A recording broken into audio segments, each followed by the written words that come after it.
Are you using Nexus Mod Manager? Want to switch to Mod Organizer? If so, then welcome to Mod Organizer, The Basics, Part 1. Cause Nexus Mod Manager. Welcome once again, people. You've tuned to my tutorial on Basic Mod Organizer. On this first episode, I'm going to be covering literally the basics of installing mods and how to get them from the Nexus and how to get them into your game and how to set up your mod organizer to actually work with these mods, how to install them and how to uninstall. Basically the same thing you do with Nexus Mod Manager.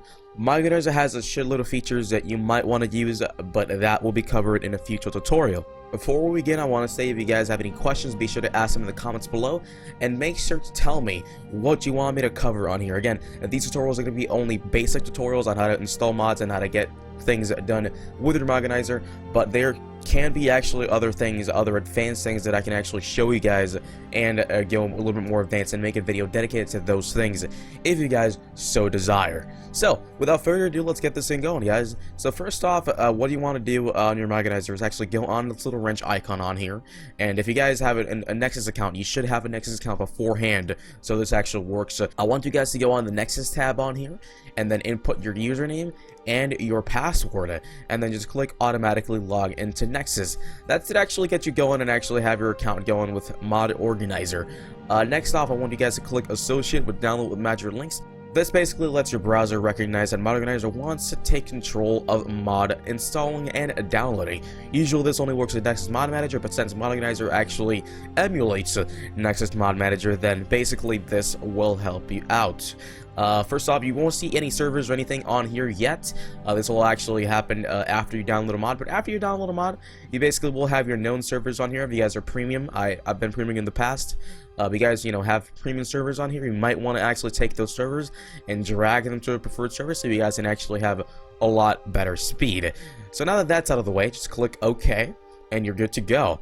So, how do I install mods with Mod Organizer? That is literally the question that everybody actually asks, and the first thing you guys would want to do on here. So either you actually open the nexusmods.com page on your own, or you click the little link, a little button right here, and it says search Nexus Network for more mods.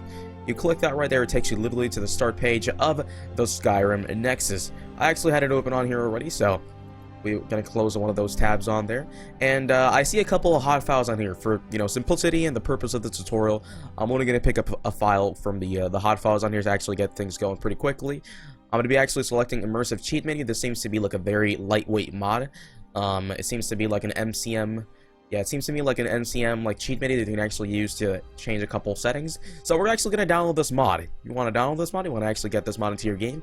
Click on the little files on here. Oh, before you do this, make sure you read the author's description on here, and make sure you actually read installation options or installation instructions.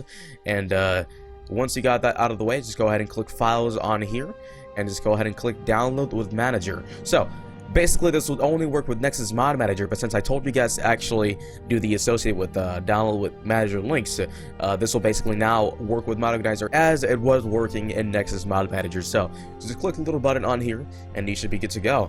If the file needs some actual requirements or some files or some mods to actually work or function correctly, it'll tell you the mods that it needs right here, and you make sure you download those. Like for example, if you want SkyUI, want to open that in a new tab on here.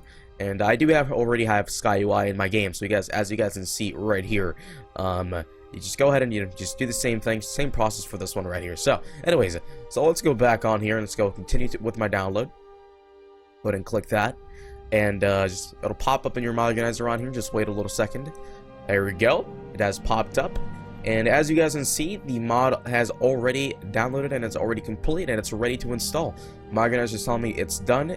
Double click to install. So what I like to do is just obviously double click on here, and if you want to actually rename your mod, you can. But don't actually check out the manual button just yet, guys. This is just more advanced stuff. But if you guys want a quick install, this is for a more customizable install. But if you guys want a quick install, just click OK, and it'll automatically get the mod into your mod organizer. So why did I say into your mod organizer and not into your game? Well, the mod isn't checked on here, so that means mod organizer is recognizing this mod, and it's like, yo, you have this mod, right? But like, you don't want it in your game. You haven't told me, you didn't tell me you want it in your game. So basically, if you want this mod in your game, you just click the little checkbox right here, and it just into your game. Now, next time you load Skyrim, it will actually load this mod into your game. How do you actually load all these mods through Mod Organizer into your game? Well, basically, the way the Mod Organizer installs mods is basically by doing a virtual file system. If you guys don't know what that is, don't worry, guys. But basically, it just takes a virtual file system and it actually puts things into your game. It's kind of like, I would say, sort of like magic or so, it just works perfectly, and it doesn't actually get your folder or your data folder all messy and whatnot, so it keeps it all clean. So what you want to do to actually get these mods to load into your game is you want to load Skyrim through this menu on here. This menu will have a lot of the EXEs or a lot of the things you might want to add, and you may want to run on here. I will cover all these things later on in a further episode on here. But first off, you want to actually load Skyrim, just click SKSE if you do have SKSE installed, and then just click run. So we are now loaded into the game, and as you guys can see, we have the mod loaded into our game. Immersive cheat menu is right there. You can actually click that right there and actually go into the cheat menu on here and actually change different things right on there and have this work on your game. Again, I selected this mod because it was fairly lightweight and easy to install. This mod is a little bit more advanced because it requires SkyUI and it requires SKSE. A couple of these other things, if you guys don't know what these are, just look them up and make sure to install these things. But if you guys want me to cover them in a very basic manner and very easy for people to understand, then let me know in the comments below. So you guys can actually change the different skills and different things right on here and have them actually apply in your game. As I can see, to show you guys right, let's actually add 100 to my one-handed, and let's go ahead and accept that change right there. So as you guys can see, my one-handed has now actually leveled up. So that ends this tutorial for now, guys. If you guys want to see more tutorials like this, let me know in the comment section below and subscribe to the channel. Also, like this video if you think this was useful for you and want to see more once again. Alright, so I'll see you guys later. This is TehIssues signing out. I love you guys. Peace out.